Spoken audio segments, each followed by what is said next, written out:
अब तक जो देखा वो सब ट्रेलर।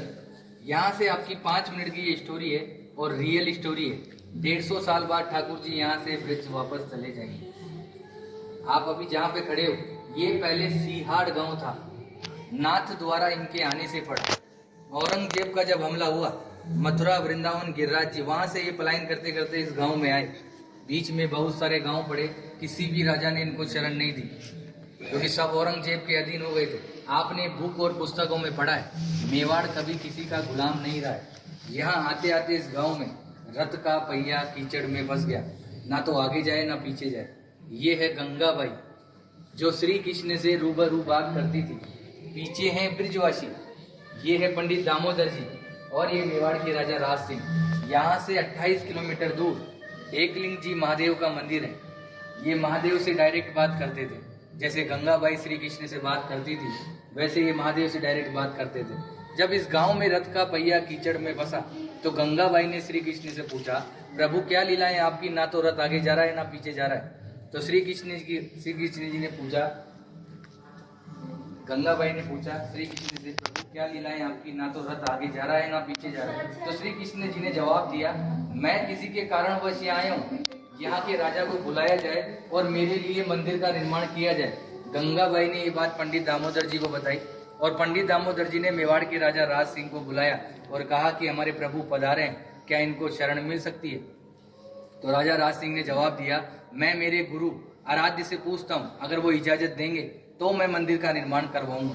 ये महादेव के पास गए और बोला, प्रभु आपके मित्र और सखा पधारे हैं, क्या इनको शरण मिल सकती है।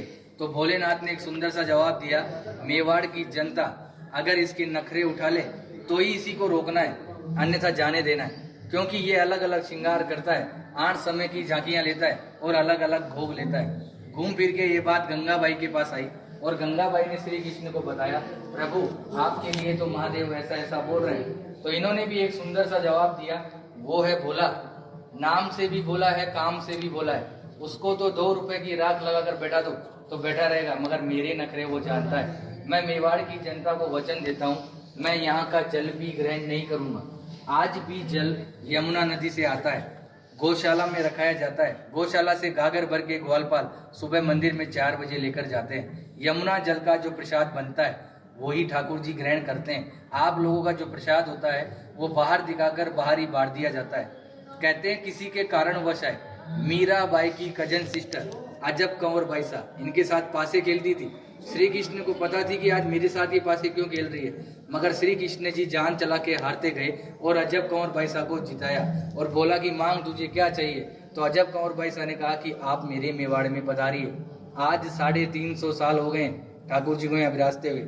150 साल बाद अपन भी जीवित रहे कि ना रहे, ये वापस जतीपुरा चले जाएंगे। आज भी निज मंदिर में रथ रखा हुआ है, नाथद्वारा के मंदिर में गेट नंबर 2 के पीछे। वो कांच में बिल्कुल पैक है। जब सुबह सुबह पुजारी झाड़ू निकालता है तो आज भी यमुना नदी का मिट्टी लगा हुआ रहता है। रोज मंगला से लेकर शयन तक ठाकुर जी यहाँ विराजते हैं। विराजने के बाद 7 साल का बालक है, माँ की याद आती है, जतीपुरा जाते हैं, माँ से मिलते हैं। माँ से मिलने के बाद निधि वन में रास नीलाए करके मंगला में वापस यहाँ आ जाते हैं। औरंगजेब एक बहाना था, ठाकुर जी को वचन निभाना था। ये जो पूरी लीला रची केवल अजब कंवर बाई साहब के कारण। औरंगजेब को ये वहां भी हरा सकते थे, मगर औरंगजेब इनका मंदिर तोड़ने श्रीनाथ जी के मंदिर में आया। उसकी माँ भी उसके साथ आई। जैसे ही औरंगजेब मंदिर के अंदर गया, अंधा हो गया, उसको कुछ नहीं दिखाई दे रहा। बाहर आके बोला, माँ मैं अंधा हो गया, मुझे कुछ नहीं दिखाई दे रहा। तो माँ ने कहा, बेटा ये है छलिया, छल करता है, मगर तूने मेरी बात नहीं मानी। अब तू इसके पैर पकड़ेगा तो ही ये तेरे को माफ करेगा। मगर औरंगजेब घमंडी था, वो वापस मंदिर के अंदर गया, थक हार के उसने ठाकुर जी से माफी मांगी और ठाकुर जी ने उसको माफ किया। माफ करने के बाद ठाकुर जी ने उसकी आंख उसको वापस दी। आंख देने के बाद औरंगजेब बहुत खुश हुआ। खुश होने के बाद जो कोहिनूर डायमंड हीरा जो ठुडी पे लगाया जाता है वो औरंगजेब की माँ ने ही भेंट किया था। आज भी होली के अगले दिन, धुलंडी के दिन बादशाह की सवारी निकाली जाती है।